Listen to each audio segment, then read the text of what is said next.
If you do well, will you not be accepted, Cain? And God wasn't talking to him in no mean way. If you don't do well, sin is lying out the door. Watch this what it's doing. It lies at the door, and its desire is for you. But you must rule over it. Everybody, Pastor, has a responsibility for ruling over their body. Yep. Amen. Amen. I can get up here and preach. You can preach. Everybody, this member can talk to. I mean, in a encouraging way. But ultimately, you've got to rule over your mind, and you got to rule over your own body. If you do well.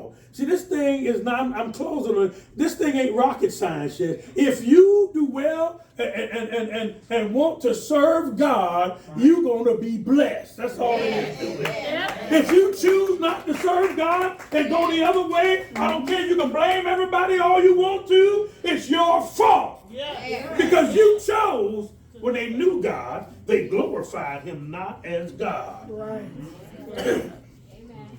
Neither were they thankful, but they became vain in their imagination, and their foolish heart was darkened. Professing themselves to be wise, they became fools. Where am I quoting that, Pastor? First chapter of Romans, around the 18th, 19th verse. That's what he said. Go back and read it. When they knew God, they glorified him not as God. Neither were they thankful, but they became vain. See, because they wouldn't give God the glory, it starts right there. Yep. Then they don't want to be thankful for nothing. Complaining is there.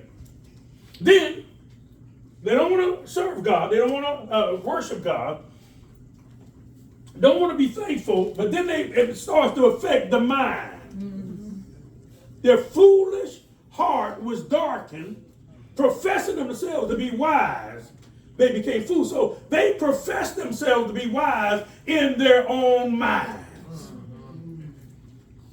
And when you do that, you'll reject truth. And you'll reject God, and you'll reject anything that's good. You will reject it. And you know what? You'll start blaming everybody else. But all I know is not me. That's true. Raise your hand if you know anybody like that. Don't say no names. But let me just put both hands.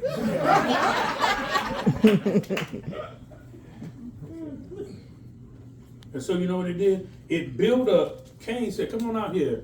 I want to talk to you about something, Abel. Okay, Cain rose up and murdered his brother, twin brother.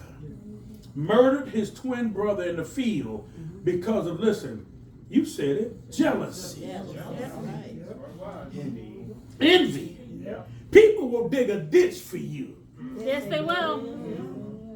Yes, they will. I said people will dig a ditch. When they don't like you, they'll dig a ditch for you, and they'll try to push you in it. People that are just, you got to watch, listen to me, y'all. I'm closing on this. You got to watch people. It's got that hate in there, Pastor. You got to watch people that are jealous because they'll do anything because the enemy is magnifying the mess in their mind. And the jealousy sometimes will go so far as they'll want to see your life ended. And where's it coming from? Tom Briggs coming from the devil. Why? Because Jesus said he was a murderer from the beginning. The devil, you see all this murder going on? I go back home, there's people murdering each other. The devil is getting a hold of people's mind. And Jesus said he was a murderer from the beginning. And he was not only a liar, but he was the father of lies. And he went out and he murdered his brother. Y'all know the story. God came looking for him and said, am I my brother's keeper?